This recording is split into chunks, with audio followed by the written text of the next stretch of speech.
State as well. Steve Kerr the game all year long. Well, you tried to tell us that you were. We tried to tell you that you weren't. I totally agree. Yeah. Well, Skip, how many times they beat their chest and said, we're back. They were trying to speak themselves back into existence, and it really did not work.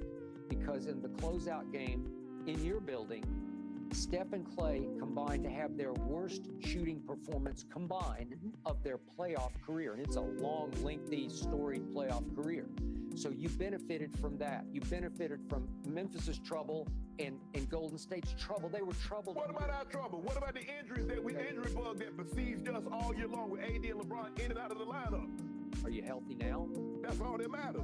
Okay. Thank you. Okay. Did Denver have any trouble? Did they have anything going on? Was anybody in trouble? Was anybody injured? They've so far had a magic carpet ride. But obviously, let's restate the case. I believe that Rob Pelinka helped save LeBron's legacy because he turned your whole team around when I least expected. Most people least expected it. You were 13th in the West.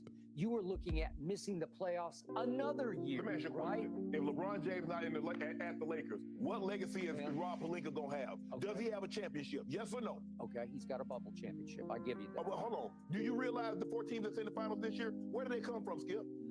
So I guess the bubble's okay. So I guess it's legit. What do you mean? Because if I'm not mistaken, the teams that competed for the bubble in the finals then, it was the Heat and Celtics, it was the Lakers and the Nuggets. Lo and behold, outside the bubble, it's the Lakers and Nuggets, it's the Heat and the Celtics. Okay, all right, but in the bubble, you took advantage of a Clippers team that I mutinied on Doc and wanted out of the bubble. You had a 3-1 lead. Okay, well, you took advantage. I thought it was going to be a collision course for you and the Clippers, and you escaped that.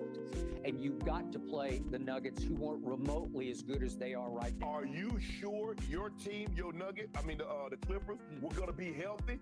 Because they haven't been healthy since. What makes you think that Paul George and Kawhi was going to be able to finish the series? They were at that point, although Paul George, you could argue, was not mentally healthy because he talked openly about how he was just unraveling psychologically in the bubble. He just couldn't. He had cabin fever. He had what we do. Okay, so I think you do agree that Rob Pelinka's move turned your team around. Yes, Skip, that's what he was supposed to do. Why am I going to give It's not that easy to do because you agreed with me. You could see no way out from under Russell Westbrook. Without doing what? Okay. Without giving up that so he gave up the first protected of those picks. Or maybe it wasn't that Rob gave it up. Jeannie finally wrote, she signed off on, okay, give it up because we got to get out from under this cloud of Russell Westbrook. Correct.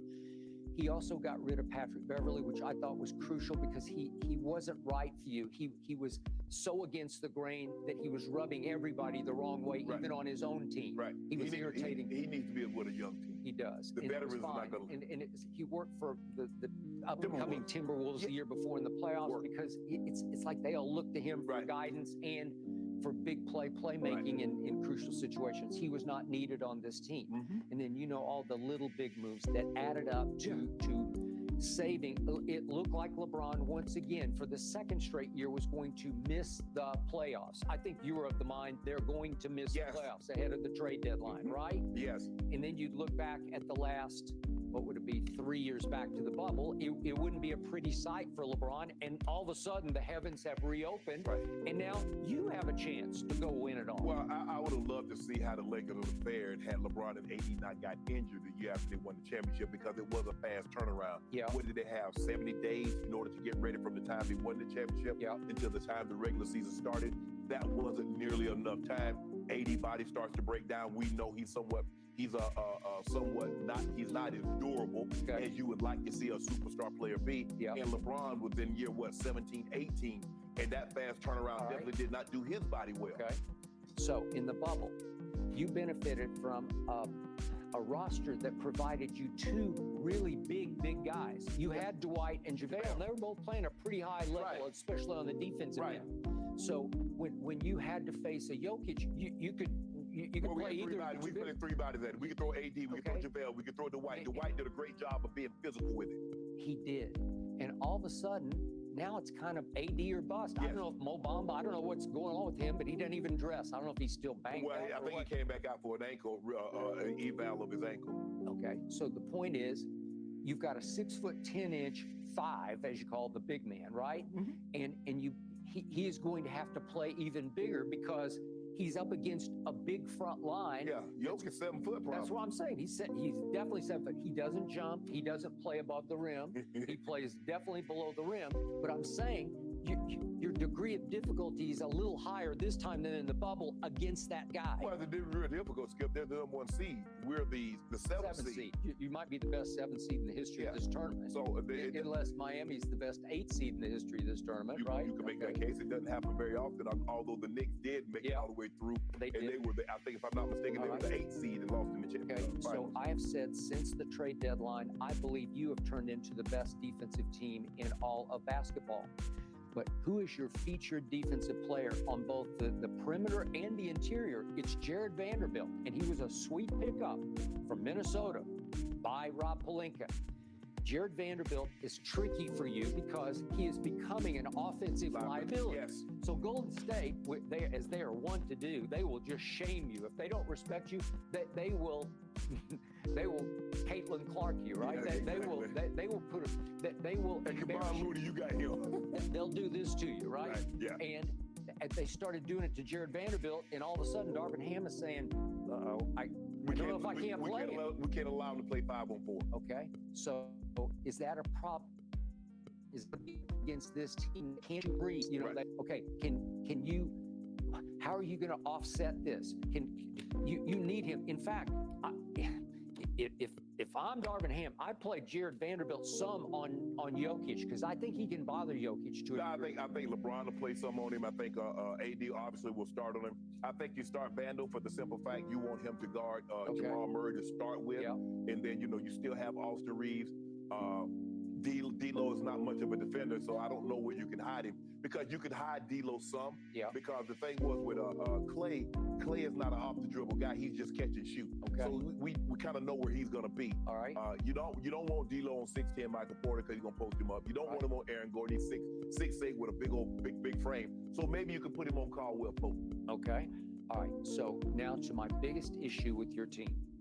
I've said this from the start. I know the whole team got revamped, so it's maybe psychologically revamped, but I don't see that you have a closer. I don't see that you have a closing mentality. I don't see that you have a closing rotation that works consistently. And you've been fortunate for the most part because you. There goes Skip taking shots at LeBron. LeBron not being a closer. We gotta remember we was down to Memphis, and guess what happened? They closed that game. Remember, and LeBron went high off the glass, get into overtime. They won in overtime. You remember Game 4 against Golden State? Do you remember Game 1 against Golden State? Yeah, we won. Okay, you're up 14 with 5:58 left. Yes. 5:58, and down the stretch, LeBron misses 5 shots and turned it over by traveling and missed a free throw, and it came down to Jordan Poole's, as you know, bomb 3. Yeah, it was like a 27-footer, and he left it short on the front of the rim. Okay, you came that close to blowing that game. If you blow that game, I'm not sure you're going to win that series. Well, Skip, you could make that case. I mean, if Philly doesn't win a game 1, do they get swept? We could say that about anything. If this doesn't happen, that doesn't happen. The fact of the matter is that the Lakers won a very close ball game. They won a very close ball game in Memphis. They won a very close, tough ball game in Game 5 at the Lakers. Okay. Game four, it went to overtime. I even remind you the play-in game that you had against the T-Wolves. Remember If you made it this far in the video, guys, please hit that like button and subscribe to my channel, man. I really would appreciate it. Skip back at it again, guys. Listen to him. He's just the biggest LeBron hater ever. Skip, you make it seem like the Lakers are the only one. Unless you're Sacramento, everybody has struggled and stretches down the stretch. That's not just the Lakers' problem. It is your problem. I believe you're going to have a harder time if these games are close, as I think they will be. I think we're about to see, because the teams are very evenly matched. It's kind of the best offense to me against the best defense. It boils down to that. And then how much offense can you generate on your end? And then how much defense can they generate on their end? That's what it's going to boil down to. Their defense is their offense because they put so much pressure on you with Jokic and Murray. I got it. But the odds are we're going to see, I don't know, 3 or 4 close games. And I just want to see your team. The one guy who can make late game free throws for you is Dennis Schroeder. I'm going to say it. I've been saying it all year. That's your magic man. If you can get him to the free throw line late in games, he will close games for you. So that's the antidote to Denver is Dennis Schroeder down the stretch. And you just said, well, I forgot about Dennis Schroeder. Well, I haven't, because I told you from the start, he's the missing link at the end of games for you. Yeah. So it's going to come down to that. But in the end, it just feels like it's Denver's year. It feels like if you give them 4 home games to your 3, they're just going to pull it off. And I will not be at all surprised if it stays home and home all the way through. Possibly. Yeah. But I think if it comes down to Game 7, I'm not picking against LeBron in Game 7. Okay. At Denver. You'd be foolish to do that. Well, I wouldn't bet against Denver at Denver after what I've seen all year. Whew. And what have you talking about 1 year? I'm talking about what have you seen? What have your eyes told you for 20 years?